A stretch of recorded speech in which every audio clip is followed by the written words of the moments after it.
ഇത് കണ്ണോ അതോ കാന്തമോ? തെന്നിന്ത്യൻ സിനിമാ പ്രേക്ഷകരെ അങ്ങനെ തോന്നിപ്പിച്ച ഒരേ ഒരു കണ്ണുകളുടെ ഉടമ. ശരീരവടിവ് കൊണ്ടും ചടുലമായ നൃത്തച്ചുവടുകൾ കൊണ്ടും ആരാധകരെ ത്രസിപ്പിച്ചിരുന്ന താരറാണി സിൽക്ക് സ്മിത. ഒരു കാലത്ത് സ്മിതയുടെ ഗാനരംഗങ്ങളില്ലാത്ത സിനിമകളെപ്പറ്റി തെന്നിന്ത്യക്ക് ചിന്തിക്കാൻ കൂടി കഴിയുമായിരുന്നില്ല. നിർമ്മാതാക്കൾ അവരുടെ ഡേറ്റിനായി ക്യൂ നിൽക്കുമായിരുന്നു. കഥ പറയുന്ന കണ്ണുകൾ മാത്രമുള്ള നാടൻ പെണ്ണ് തന്റെ കറുത്ത ശരീരത്തിൽ പാൻകേക്ക് കൊണ്ട് പെയിന്റടിച്ച് ക്യാമറയ്ക്ക് മുന്നിൽ തുള്ളിക്കളിച്ചപ്പോൾ ആരാധകർ തിയേറ്ററുകളിലേക്ക് ഒഴുകിയെത്തി. പെട്ടിയിൽ കിടന്ന ചിത്രങ്ങൾ വരെ സിൽക്കിന്റെ ഡാൻസും ചേർത്ത് തിയേറ്ററുകളിൽ നിറഞ്ഞാടി. പുരുഷന്മാർ മേൽക്കോയ്മയും സ്ത്രീകൾ വെറും കീഴുദ്യോഗസ്ഥരുമായിരുന്ന ഒരു സിനിമാ വ്യവസായത്തിൽ അവർ പുരുഷന്മാർക്കൊപ്പമോ അല്ലെങ്കിൽ അതിനു മേലെയോ നിന്നു. സിൽക്ക് കടിച്ച ആപ്പിളിന് ലേലത്തിൽ എത്ര തുക കൊടുക്കാനും മടിയില്ലാത്ത ആണുങ്ങൾ അക്കാലത്തുണ്ടായിരുന്നു. സിനിമാ ജീവിതത്തെ വെല്ലുന്നതായിരുന്നു സ്മിതയുടെ യഥാർത്ഥ ജീവിതം. തെന്നിന്ത്യയുടെ മാദകതാരമായി തരംഗം സൃഷ്ടിച്ച സിൽക്കിന്റെ ജീവിതത്തിൽ ചുരുളഴിയാത്ത രഹസ്യം പോലെ പല കാര്യങ്ങളുമുണ്ട്. തന്റെ വിവാഹം ഉറപ്പിച്ചെന്നും ആളൊരു ഡോക്ടറാണെന്നും സ്മിത അറിയിച്ച രണ്ടാമത്തെ ദിവസമാണ് അവർ ചെന്നൈയിലെ വാടക വീട്ടിൽ ഒരു മുഴം കയറിൽ തന്റെ ജീവിതം അവസാനിപ്പിച്ചത്. സ്മിത മരിക്കുന്നതിന്റെ തലേദിവസം രാത്രി സുഹൃത്തും നടിയുമായ അനുരാധയെ ഫോണിൽ വിളിക്കുകയും തനിക്ക് അത്യാവശ്യമായി ചില കാര്യങ്ങൾ പറയാനുണ്ട്, ഒന്ന് വീട്ടിലേക്ക് വരാൻ പറ്റുമോ എന്നും സ്മിത ചോദിച്ചിരുന്നു. രാത്രി ഏറെ വൈകിയതുകൊണ്ടും തന്റെ ഭർത്താവ് വരുന്നതിനാലും രാവിലെ തന്നെ എത്തിക്കോളാമെന്ന് അനുരാധ വാക്കുകൊടുത്തു. എന്നാൽ രാവിലെ അനുവിനെ തേടിയെത്തിയത് സ്മിതയുടെ ആത്മഹത്യാ വാർത്തയായിരുന്നു. എന്തായിരിക്കും സ്മിതയ്ക്ക് അനുരാധയോട് പറയാനുണ്ടായിരുന്ന കാര്യങ്ങൾ? വശ്യമായ ചിരിയും നെഞ്ചടിപ്പിക്കുന്ന ഉടലഴകും കൊണ്ട് ഇന്നും ആരാധകരെ ത്രസിപ്പിക്കുന്ന ആ മാദകറാണിയുടെ ആത്മഹത്യയുടെ ചുരുളഴിയിക്കുന്ന കഥ. നടൻ രജനീകാന്ത് ഉൾപ്പെടെ പല പ്രമുഖ നടന്മാരുമായും ഗോസിപ്പുകൾ സൃഷ്ടിച്ച ഒരു തെലുങ്കത്തി പെണ്ണിന്റെ കഥ. ദാരിദ്ര്യത്തിൽ നിന്ന് രക്ഷപ്പെടാൻ ആന്ധ്രയിലെ എല്ലൂരിൽ നിന്ന് കോടാമ്പകത്തേക്ക് വണ്ടി കയറിയ വിജയലക്ഷ്മി എന്ന പെൺകുട്ടി ഒരു കാലഘട്ടത്തിലെ യൗവനത്തിന്റെ മുഴുവൻ ഹരമായ സിൽക്ക് സ്മിത ആയതിന്റെ കഥ കേൾക്കാം വാക്ചാതുരിയിൽ. എല്ലാ പ്രിയപ്പെട്ടവർക്കും വാക്ചാതുരിയിലേക്ക് സ്വാഗതം. ഞാൻ ബിജി.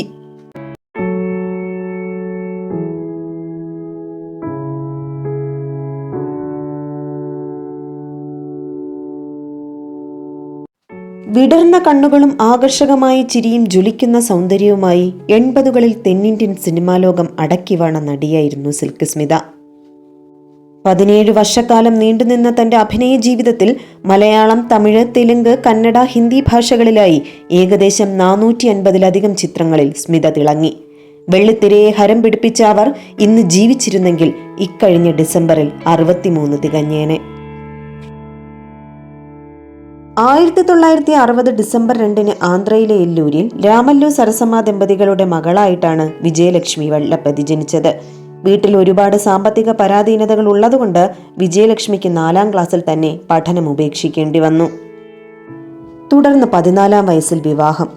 എന്നാൽ ഭർത്താവിന്റെയും വീട്ടുകാരുടെയും പീഡനത്തെ തുടർന്ന് ആ ബന്ധം വിജയലക്ഷ്മി വല്ലപ്പതി ഉപേക്ഷിക്കുകയായിരുന്നു. സിനിമ എന്തെന്ന് പോലും അറിയാതിരുന്ന വിജയലക്ഷ്മിയെ സുഹൃത്തും അയൽക്കാരിയുമായ അന്നപൂർണയായിരുന്നു സിനിമ കാണാൻ പഠിപ്പിച്ചത്. അങ്ങനെ അവരുടെ മനസ്സിലും സിനിമാ നടി എന്ന മോഹം മുട്ടിട്ടു. എങ്ങനെയെങ്കിലും ഒരു സിനിമാക്കാരിയായാൽ വീട്ടിലെ ദാരിദ്ര്യത്തിന് അല്പമെങ്കിലും ആശ്വാസമാകുമെന്നവർ ചിന്തിച്ചു. അങ്ങനെ സിനിമ എന്ന മോഹം മനസ്സിലിട്ട് ഒരു ബന്ധുവിനോടൊപ്പം അവർ കോടാമ്പക്കത്തിലേക്ക് വണ്ടി കയറി. അപർണ എന്ന സിനിമാക്കാരിയുടെ ജോലിക്കാരിയും തുടർന്ന് അവരുടെ മേക്കപ്പ് ആർട്ടിസ്റ്റായും വിജയലക്ഷ്മി സിനിമാ രംഗത്തേക്ക് കാൽവെച്ചു. മലയാളി സംവിധായകനായ ആന്റണി ഈസ്മാൻ തന്റെ പുതിയ ചിത്രത്തിലേക്ക് നായികയെ തേടി നടക്കുന്ന സമയമായിരുന്നു അത്. വിജയലക്ഷ്മിയെ കണ്ട ആന്റണി അവരെ തന്റെ സിനിമയിൽ നായികയാക്കുകയും സ്മിത എന്ന പേരു നൽകുകയും ചെയ്തു. അങ്ങനെ 19ാം വയസ്സിൽ വിജയലക്ഷ്മി എന്ന സാധാരണ പെൺകുട്ടി അസ്തമിക്കുകയും സ്മിത എന്ന സൂപ്പർ നായിക ഉദിക്കുകയും ചെയ്തു. വിനു ചക്രവർത്തിയുടെ വണ്ടിച്ചക്രം എന്ന സിനിമയിലെ വാ മച്ച എന്ന ഗാനത്തിലൂടെ സ്മിത 80കളിലെ താരമായി വളർന്നു തുടങ്ങി. സിനിമയിൽ താരത്തിന്റെ കഥാപാത്രത്തിന്റെ പേര് സിൽക്ക് എന്നായിരുന്നു. അങ്ങനെ സ്മിത സിൽക്ക് സ്മിതയായി. വിദ്യാഭ്യാസം കുറവായിരുന്നിട്ട് പോലും ഒഴുക്കോടെ ഇംഗ്ലീഷ് സംസാരിക്കാനുള്ള സ്മിതയുടെ കഴിവ് സഹപ്രവർത്തകരെ പോലും അമ്പരപ്പിച്ചിരുന്നു. നാട്ടിൻ പുറത്തുനിന്ന് വന്ന വിദ്യാഭ്യാസം കുറവായ ഒരു പെൺകുട്ടിയെ ഒരു സിനിമാ താരത്തിന്റെ എല്ലാ പ്രൗഢിയിലേക്കും എത്താൻ പ്രാപ്തയാക്കിയത് വിനോദ് ചക്രവർത്തിയും അദ്ദേഹത്തിന്റെ ഭാര്യയുമായിരുന്നു. ദക്ഷിണേന്ത്യൻ സിനിമയുടെ ആദ്യത്തെ ഗ്ലാമർ ഗേൾ എന്നറിയപ്പെട്ട സ്മിതയുടെ നൃത്തരംഗങ്ങൾക്ക് സൂപ്പർ സിനിമാ നടിമാരെക്കാൾ കൂടുതൽ പ്രതിഫലം ലഭ്യമായിരുന്നു. നൃത്തം പ്രൊഫഷണലായി അഭ്യസിച്ചിരുന്നില്ലെങ്കിലും ഗ്ലാമർ രംഗങ്ങളിലെ സിൽക്കിന്റെ ഡാൻസുകളും സാന്നിധ്യവും സിനിമകളുടെ വിജയങ്ങൾക്ക് കാരണമായി. സ്മിത സിൽക്ക് സിൽക്ക് സിൽക്ക് എന്ന് 3 റോളുകളിൽ അഭിനയിച്ച സിനിമയും രംഗത്തെത്തി. ശിവാജി ഗണേശൻ, കമലഹാസൻ, രജനീകാന്ത് തുടങ്ങിയ മുൻനിര നായകന്മാരുടെ സിനിമകൾ പോലും സിൽക്കിന്റെ ഡേറ്റുകൾക്കൊപ്പിച്ച് ചിത്രീകരണം മാറ്റാൻ കാരണമായി. ദിവസവും 3 ഷിഫ്റ്റിലായി ജോലി ചെയ്തിരുന്ന സ്മിത ഒരു ഷിഫ്റ്റ് ചെയ്യുന്നതിന് വാങ്ങിയിരുന്നത് 50,000 രൂപയായിരുന്നു. നടൻ കമൽഹാസനോടൊപ്പം സ്മിത അഭിനയിച്ച സത്മ എന്ന ചിത്രത്തിലെ ഓഹ് ബാവുവ എന്ന ഗാനം വമ്പൻ ഹിറ്റായിരുന്നു. ഇതിനെക്കുറിച്ച് ഒരു അഭിമുഖത്തിൽ കമൽ പറഞ്ഞത്, അദ്ദേഹവും സ്മിതയും തമ്മിലുള്ള ഗ്ലാമറസ് നൃത്തരംഗം സത്യത്തിൽ സിനിമയിൽ ഉണ്ടായിരുന്നില്ല. സിനിമയുടെ വാണിജ്യ ആവശ്യത്തിനായി ആ നൃത്തരംഗം കൂട്ടിച്ചേർക്കുകയായിരുന്നു. മറ്റു സിനിമകളെപ്പോലെ അധികം ചിലവില്ലാതെ അവർ രണ്ടുപേരും മാത്രം അഭിനയിച്ച ആ ഗാനം ചെന്നെത്തിയത് വമ്പൻ ഹിറ്റിലേക്കായിരുന്നു. ആരെയും ഭയക്കാതെ തുറന്നടിച്ചു സംസാരിക്കുന്ന ശീലം അവരെ ഒരു അഹങ്കാരിയായി ചിത്രീകരിക്കാൻ കാരണമായി. ഏത് വലിയ താരം വന്നാലും സ്മിത അങ്ങോട്ട് പോയി സംസാരിക്കുന്ന ശീലമില്ലായിരുന്നു. അവർ ഇങ്ങോട്ട് വന്ന് സംസാരിക്കട്ടെ എന്ന് കരുതും. പുസ്തകം വായിക്കുന്നത് പോലെ സ്മിത കസേരയിൽ തന്നെ ഇരിക്കും. ഇങ്ങോട്ട് വന്ന് ഹായ് പറഞ്ഞാൽ ഹലോ സാർ എന്ന് പറയുന്ന പ്രകൃതമായിരുന്നു അവരുടേത്. ഒരിക്കൽ മോഹൻലാൽ ചിത്രത്തിന്റെ ഗാനരംഗം ചെയ്യാനായി സിൽക്കിനെ കേരളത്തിലേക്ക് ക്ഷണിച്ചിരുന്നു. എന്നാൽ അത് ചെയ്യണമെങ്കിൽ ലാലിനോട് തമിഴ്നാട്ടിലേക്ക് വരാൻ പറയൂ എന്നായിരുന്നു സ്മിതയുടെ മറുപടി. ഇത് അന്ന് വലിയ ചർച്ചയായി. എന്നാൽ ഇത് ഈഗോ കൊണ്ടല്ലെന്നും 3 സിനിമകളിൽ അഭിനയിക്കാൻ തനിക്കുണ്ടായിരുന്നത് കൊണ്ട് കേരളത്തിൽ വന്ന് അഭിനയിക്കാൻ സാധിക്കില്ല എന്ന് പറഞ്ഞതാണെന്നും സ്മിത വ്യക്തമാക്കി. ഒരിക്കൽ ശ്രീ ശിവാജി ഗണേശൻ പങ്കെടുത്ത ഒരു വേദിയിൽ സ്മിത എഴുന്നേറ്റു നിൽക്കാതെ കാലിന്മേൽ കാലുകയറ്റിയിരുന്നു. എന്നാൽ സ്മിത ഇതിനു നൽകിയ വിശദീകരണം ഇങ്ങനെയായിരുന്നു: ഒരു ഷൂട്ടിംഗ് ലൊക്കേഷനിൽ നിന്നാണ് താൻ വേദിയിലെ പരിപാടിക്ക് വന്നതെന്നും താൻ എണീറ്റു നിന്നാൽ ആ ഗ്ലാമർ വേഷത്തിലായിരിക്കും ഗണേശൻ സാർ തന്നെ കാണുകയെന്നും അത് അദ്ദേഹത്തോട് കാണിക്കുന്ന ബഹുമാനക്കുറവാണെന്നും സ്മിത പറഞ്ഞു. ഇതിന് പിന്നീട് സിൽക്ക് അദ്ദേഹത്തോട് മാപ്പു പറയുകയുമുണ്ടായി. ഒട്ടനവധി ഗോസിപ്പുകളും നടിയുടെ പേരിൽ അക്കാലത്ത് പ്രചരിച്ചിരുന്നു. അതിലേറ്റവും പ്രധാനപ്പെട്ടതായിരുന്നു സൂപ്പർ സ്റ്റാർ രജനീകാന്തുമായി നടി പ്രണയത്തിലായിരുന്നു എന്നത്. ചെറുതും വലുതുമായ നിരവധി സിനിമകളിൽ രജനീകാന്തും സിൽക്കും ഒരുമിച്ചു. ഇടയ്ക്ക് വിവാദമായ ഒരു പാട്ടുരംഗത്തിൽ അഭിനയിച്ചതോടെ താരങ്ങളുടെ പേര് വാർത്തയിൽ ഇടം നേടി. പിന്നാലെ വലിയ വിവാദങ്ങൾ ഉണ്ടാവുകയും ചെയ്തു. അക്കാലത്ത് നടി ലതയെ വിവാഹം കഴിച്ച് രജനീകാന്ത് മികച്ചൊരു കുടുംബനാഥനായി കഴിയുകയായിരുന്നു. എങ്കിലും സിൽക്കുമായിട്ടുള്ള കിംവദന്തികൾ നടന്റെ പേരിനൊപ്പം നിറഞ്ഞു നിന്നു. ഒരിക്കൽ നിർമ്മാതാവും നടനുമായ വേലു പ്രഭാകരുടെ ഒരു അഭിമുഖ വാർത്ത പത്രത്തിൽ വന്നിരുന്നു. ഞാനും സിൽക്കും ഒരു രാത്രിയിൽ എന്നായിരുന്നു അതിന്റെ തലക്കെട്ട്. പ്രഭാകറും സിൽക്കും തമ്മിൽ പരിചയപ്പെട്ടതും പ്രണയിച്ചതും മറ്റുമായിരുന്നു അതിന്റെ ഉള്ളടക്കം. ലോകം സിൽക്കിനെ ആഗ്രഹിച്ചപ്പോൾ സിൽക്ക് തന്നെയാണ് ആശിച്ചതെന്നും തന്റെ കല്യാണം കഴിഞ്ഞില്ലായിരുന്നെങ്കിൽ സിൽക്കിനൊരു നല്ല ജീവിതം കൊടുക്കുമായിരുന്നു എന്നൊക്കെ പ്രഭാകർ പറയുകയുണ്ടായി. സംവിധായികയും നിർമ്മാതാവും നടിയുമായ ജയദേവിയും സ്മിത പ്രഭാകർ പ്രണയത്തെക്കുറിച്ച് ടൂറിംഗ് ടോക്കീസ് എന്ന തമിഴ് ചാനലിന് നൽകിയ അഭിമുഖത്തിൽ പറഞ്ഞിരുന്നു.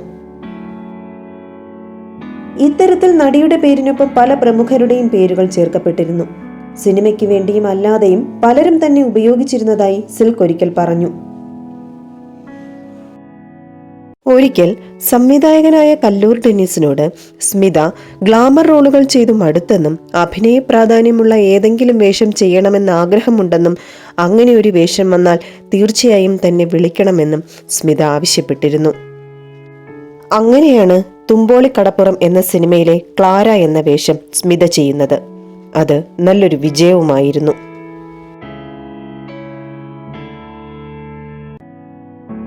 അവസരങ്ങൾ കുറഞ്ഞപ്പോൾ സിനിമാ നിർമ്മാണ രംഗത്തേക്ക് സ്മിത തിരിഞ്ഞു. 1986 പെൺസിംഹം, 1991 പ്രമിഞ്ചി ചൂടു എന്നീ ചിത്രങ്ങൾ അവർ നിർമ്മിച്ച് തിയേറ്ററുകളിൽ എത്തിച്ചു. സിനിമ രണ്ടും 8 നിലയിൽ പൊട്ടി.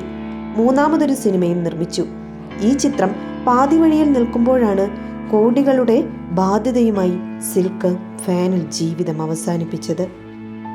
അവസരങ്ങളും ഗ്ലാമർ പരിവേഷവും നഷ്ടമായ അവർക്ക് സിനിമാ നിർമ്മാണത്തിൽ വന്ന നഷ്ടവും കൂടിയായപ്പോൾ കുട്ടിക്കാലത്തെ പട്ടിണിയും കഷ്ടപ്പാടും വീണ്ടും തന്നെ പിടികൂടുമോ എന്ന ഭയം വന്നു. തുടർന്ന് അവർ മദ്യത്തിന് അടിമയാകുകയും 1996 സെപ്റ്റംബർ 23 തൻ്റെ 36-ാം വയസ്സിൽ ആത്മഹത്യ ചെയ്യുകയും ചെയ്തു.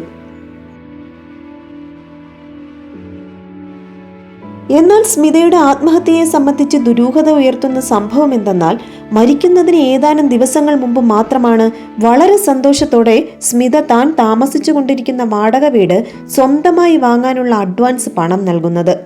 മാത്രവുമല്ല, സ്മിതയുടെ കോറിയോഗ്രാഫറായ പുളിയൂർ സരോജയോട് താൻ വിവാഹിതയാകാൻ പോവുകയാണെന്നും വരൻ ഒരു ഡോക്ടറാണെന്നും പറഞ്ഞിരുന്നു.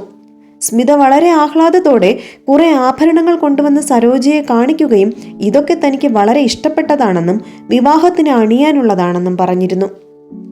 അത്രയും സന്തോഷവതിയായിരുന്ന സിൽക്കാണ് 2-3 ദിവസം കഴിഞ്ഞപ്പോൾ ആത്മഹത്യ ചെയ്യുന്നത്. സിനിമാ രാഷ്ട്രീയ നിരീക്ഷകനായ ഡോക്ടർ കാന്തരാജും സിൽക്കിന്റെ ഭാവി വരനെ പറ്റി ഒരിക്കൽ പറഞ്ഞിരുന്നു. ഡോക്ടർ രാധാകൃഷ്ണൻ എന്നാണ് അയാളുടെ പേരെന്നും ഇയാൾ സ്മിതയുടെ ഷൂട്ടിംഗ് ഇടങ്ങളിലൊക്കെ പോകാറുണ്ടായിരുന്നു എന്നും അദ്ദേഹം വ്യക്തമാക്കി. ഒരിക്കൽ ശ്രീ കല്ലൂർ ഡെന്നിസ് സ്മിതയെ കാണാൻ വേണ്ടി അവരുടെ ഒരു ലൊക്കേഷനിലെത്തിയിരുന്നു. അന്ന് സ്മിതയുടെ മുഖത്ത് എന്തോ വിഷമമുണ്ടെന്ന് മനസ്സിലാക്കി അദ്ദേഹം സ്മിതയോട് കാര്യങ്ങൾ അന്വേഷിച്ചു. അപ്പോൾ സിൽക്ക് പറഞ്ഞത് താനും ഡോക്ടർ രാധാകൃഷ്ണനും തമ്മിൽ ഏകദേശം 2 വർഷത്തോളമായി ഒരുമിച്ചാണ് ജീവിക്കുന്നതെന്നും വിവാഹം ഇതുവരെ നടന്നിട്ടില്ല എന്നുമാണ്.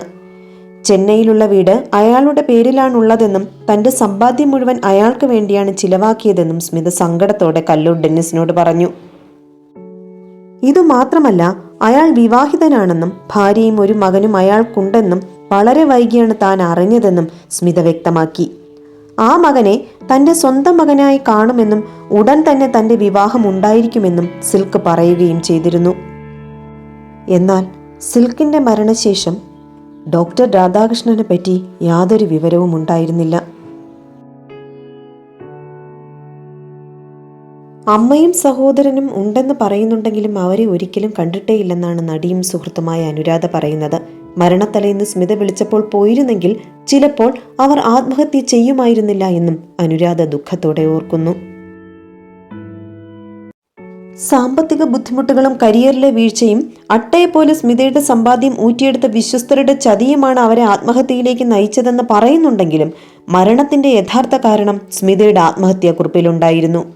ആ കുറിപ്പ് ഇങ്ങനെയാണ്: ഒരു നടിയാവാൻ ഞാൻ എന്തുമാത്രം കഷ്ടപ്പെട്ടുവെന്ന് എനിക്ക് മാത്രമേ അറിയാവൂ. എന്നോട് ആരും സ്നേഹം കാണിച്ചില്ല. ബാബു അഥവാ ഡോക്ടർ രാധാകൃഷ്ണൻ മാത്രമാണ് എന്നോട് അല്പം സ്നേഹത്തോടെ പെരുമാറിയിട്ടുള്ളത്. എല്ലാവരും എൻ്റെ അധ്വാനത്തെ ചൂഷണം ചെയ്യുമായിരുന്നു. ജീവിതത്തിൽ എത്രയോ മോഹങ്ങൾ എനിക്കുണ്ട്. അവയൊക്കെ നിറവേറ്റണമെന്ന ആഗ്രഹവുമുണ്ട്. പക്ഷേ എവിടെ ചെന്നാലും എനിക്ക് സമാധാനമില്ല. ഓരോരുത്തരുടെയും പ്രവൃത്തികൾ എൻ്റെ മനസ്സമാധാനം കെടുത്തുന്നതായിരുന്നു. അതുകൊണ്ടാവാം മരണം എന്നെ വശീകരിക്കുന്നത്. എല്ലാവർക്കും ഞാൻ നല്ലതേ ചെയ്തിട്ടുള്ളൂ. എന്നിട്ടും എൻ്റെ ജീവിതം ഇങ്ങനെയൊക്കെ ആയല്ലോ. ദൈവമേ, ഇതെന്തൊരു ന്യായമാണ്. ഞാൻ സമ്പാദിച്ച സ്വത്തിൻ്റെ പകുതിയും ബാബുവിന് കൊടുത്തു. ഞാൻ വളരെ ഇഷ്ടപ്പെട്ടു, പ്രേമിച്ചു, ആത്മാർത്ഥമായി തന്നെ. അയാൾ എന്നെ ചതിക്കില്ലെന്ന് ഞാൻ വിശ്വസിച്ചു. എന്നാൽ അദ്ദേഹം എന്നെ വഞ്ചിച്ചു. ഈശ്വരനുണ്ടെങ്കിൽ അദ്ദേഹത്തിന് തീർച്ചയായും ശിക്ഷ കൊടുക്കും. അയാൾ എന്നോട് ചെയ്ത ദ്രോഹങ്ങൾ എനിക്ക് സഹിക്കാൻ പറ്റിയില്ല. ദിവസവും എന്നെ ഉപദ്രവിച്ചു. അവരവർ ചെയ്യുന്നത് ന്യായമാണെന്നാണ് അവരുടെ വിചാരം. ബാബുവും അക്കൂട്ടത്തിൽ തന്നെ. എൻ്റെ പക്കൽ നിന്ന് അദ്ദേഹം വാങ്ങിയ ആഭരണങ്ങൾ തിരിച്ചു തന്നില്ല. ഇനി ഞാൻ ജീവിച്ചിരുന്നിട്ട് കാര്യമില്ല. ഈശ്വരൻ എന്നെ എന്തിന് സൃഷ്ടിച്ചു? രാമുവും രാധാകൃഷ്ണനും എന്നെ ഏറെ പ്രലോഭിപ്പിച്ചു. ഞാൻ അവർക്ക് എത്രയോ നല്ല കാര്യങ്ങൾ ചെയ്തിട്ടുണ്ട്. പക്ഷേ എന്നെ മരണത്തിലേക്ക് അവർ തള്ളിയിടുകയായിരുന്നു. എൻ്റെ ശരീരത്തെ ഉപയോഗിച്ചവർ ധാരാളം. എൻ്റെ അധ്വാനത്തെ മുതലെടുത്തവരും ധാരാളം. ബാബു ഒഴികെ മറ്റാർക്കും ഞാൻ നന്ദി പറയുന്നില്ല. കഴിഞ്ഞ 5 വർഷമായി ഒരാൾ എനിക്കൊരു ജീവിതം തരാമെന്ന് പറഞ്ഞു. ഞാൻ എന്തുമാത്രം ആ ജീവിതത്തിന് വേണ്ടി കൊതിച്ചു എന്നറിയാമോ? പക്ഷെ അതെല്ലാം വെറും വാക്ക് മാത്രമാണെന്നറിഞ്ഞപ്പോൾ ഞാൻ തളർന്നു പോയി. ഇനി എനിക്ക് പിടിച്ചു നിൽക്കാൻ വയ്യ. ഈ കത്തെഴുതാൻ ഞാൻ ഏറെ പ്രയാസപ്പെട്ടു. ഞാൻ ഇഷ്ടപ്പെട്ട് വാങ്ങിയ ആഭരണങ്ങൾ പോലും എനിക്കില്ലാതെയായി. ഇനി അതൊക്കെ ആർക്ക് ലഭിക്കാൻ പോകുന്നു എനിക്കറിഞ്ഞുകൂടാ. തെലുങ്കിലായിരുന്നു സ്മിത തൻ്റെ ആത്മഹത്യക്കുറിപ്പ് എഴുതിയത്. ഇതിൻ്റെ മലയാളം തർജ്ജമ വെള്ളിനക്ഷത്രം മാഗസീനിൽ വന്നിട്ടുണ്ടായിരുന്നു. 5 വർഷം ഒരാളെ പ്രണയിക്കുക, 2 വർഷം അയാളോടൊപ്പം ജീവിക്കുക, തൻ്റെ സമ്പാദ്യമെല്ലാം അയാൾക്ക് കൊടുക്കുക, ഒടുവിൽ തനിക്കിഷ്ടപ്പെട്ട ആഭരണങ്ങളൊക്കെ ധരിച്ച് അയാളെ വിവാഹം കഴിക്കാൻ തീരുമാനിക്കുകയും ചെയ്യുക. ഭർത്താവും മക്കളുമായി സമാധാന ജീവിതം ആഗ്രഹിച്ച അവരെ കാത്തിരുന്നത് മരണമായിരുന്നു. തനിക്കിഷ്ടമുള്ള ആഭരണങ്ങൾ വരെ അവർ ഡോക്ടർ രാധാകൃഷ്ണന് നൽകി. എന്നിട്ടും അയാൾ ചതിച്ചപ്പോൾ ആ പാവം തകർന്നു പോയിട്ടുണ്ടാകാം. അതാവാം ആത്മഹത്യയിലേക്ക് അവരെ നയിച്ചതും. പല നിർമ്മാതാക്കളെയും ആത്മഹത്യയിൽ നിന്നു രക്ഷിച്ച ആ തെലുങ്കത്തി പെണ്ണിനെ രക്ഷിക്കാൻ ആരുമുണ്ടായില്ല. സിൽക്കിന്റെ മരണവാർത്ത അറിഞ്ഞ് ആശുപത്രിയിലെത്തിയ അനുരാധയും ശ്രീവിദ്യയും കാണുന്നത് ആശുപത്രിയുടെ ഒരു മൂലയ്ക്ക് സ്ട്രക്ചറിൽ ഈച്ചയടിച്ച മുഖവുമായി കിടക്കുന്ന സ്മിതയെയാണ്. ഒരു സമയത്ത് വെള്ളിത്തിരയെ ഹരം പിടിപ്പിച്ച സുന്ദരിയുടെ മൃതശരീരമാണ് അവിടെ ആരും ശ്രദ്ധിക്കാതെ ഈച്ചയടിച്ചു കിടന്നിരുന്നത്. തമിഴ്നാട്ടിലെ മുതിർന്ന മാധ്യമപ്രവർത്തകനും നടനുമായ ബെയിൽവാൻ രംഗനാഥൻ സിൽക്കിന്റെ മരണത്തിന് ശേഷം സംഭവിച്ച കാര്യങ്ങളെക്കുറിച്ച് പറഞ്ഞത് ഏറെ വിവാദമായ ഒന്നായിരുന്നു. മോർച്ചറി കിടക്കയിൽ പോലും ജീവനക്കാർ സിൽക്കിനെ വെറുതെ വിട്ടില്ല എന്നാണ് അദ്ദേഹം പറഞ്ഞത്. വെള്ളിത്തിരയിൽ കൺകുളിർക്കെ കണ്ട അങ്കലാവണ്യം മുന്നിൽ വന്നപ്പോൾ മതിമറന്ന മദ്യപിച്ചിട്ടുണ്ടായിരുന്ന ജീവനക്കാർ അവരെ പ്രാപിച്ചിരിക്കാമെന്നാണ് രംഗനാഥൻ പറഞ്ഞത്. സ്മിതയുടെ ഡെഡ് ബോഡി കാണാൻ പ്രമുഖ നടന്മാരൊന്നും എത്തിയിരുന്നില്ല എന്നും ഒരുപക്ഷെ സ്മിതയെ കാണാൻ പോയാൽ തങ്ങളുടെ അഭിമാനത്തിന് കോട്ടം തട്ടിയാലോ എന്ന് അവർ ഭയപ്പെട്ടിരുന്നതായും ശ്രീ ശാന്തിവിള ദിനേശ് അദ്ദേഹത്തിന്റെ ചാനലിൽ ഒരിക്കൽ പറയുകയുണ്ടായി. മാർക്ക് ആന്റണി എന്ന തമിഴ് സിനിമയിൽ സിൽക്കിനെ പുനഃസൃഷ്ടിച്ച വിഷ്ണുപ്രിയ സ്മിതയുടെ സമാധി അന്വേഷിച്ചു പോയിരുന്നു.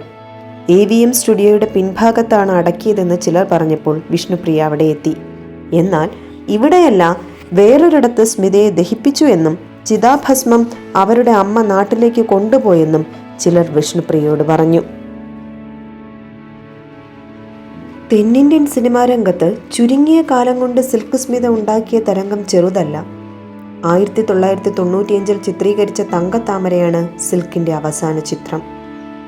സ്മിതയുടെ ജീവിതം ആധാരമാക്കി വെള്ളിത്തിരയിലെത്തിയ വിദ്യാബാലന്റെ ഡേർട്ടി പിക്ചർ എന്ന സിനിമ അവാർഡുകൾ വാരിക്കൂട്ടിയിരുന്നു. സ്മിതയുടെ മരണശേഷം മലയാളത്തിൽ എഴുതപ്പെട്ട സിൽക്ക് കവിതകളുടെ സമാഹാരമാണ് വിശുദ്ധ സ്മിതയ്ക്കെന്നത്. വിടർന്ന ആ മാദക കണ്ണുകൾ മാത്രമാണ് എല്ലാവരും കണ്ടത്. ആ കണ്ണുകൾക്കുള്ളിലെ കണ്ണുനീർ ആരും ശ്രദ്ധിച്ചില്ല. സ്മിത മരിച്ച് വർഷങ്ങൾക്കു ശേഷം മാത്രമാണ് സിൽക്കിനൊരു ജീവിതം ഉണ്ടായിരുന്നു എന്ന് പലരും ചിന്തിച്ചത്. വശ്യതയ്ക്കപ്പുറം അവരിൽ അഭിനേത്രി ആരാധിക്കപ്പെട്ടത്. കാലമിത്രയായിട്ടും നമ്മുടെ മനസ്സിൽ സിൽക്കിന് നിറ യൗവനമാണ്. ജരാനരകൾ ബാധിക്കാത്ത താരസുന്ദരി. മൺമറഞ്ഞിട്ടും മായാത്ത ആ വശ്യതയ്ക്ക് മുന്നിൽ 1000 പ്രണാമം. നന്ദി.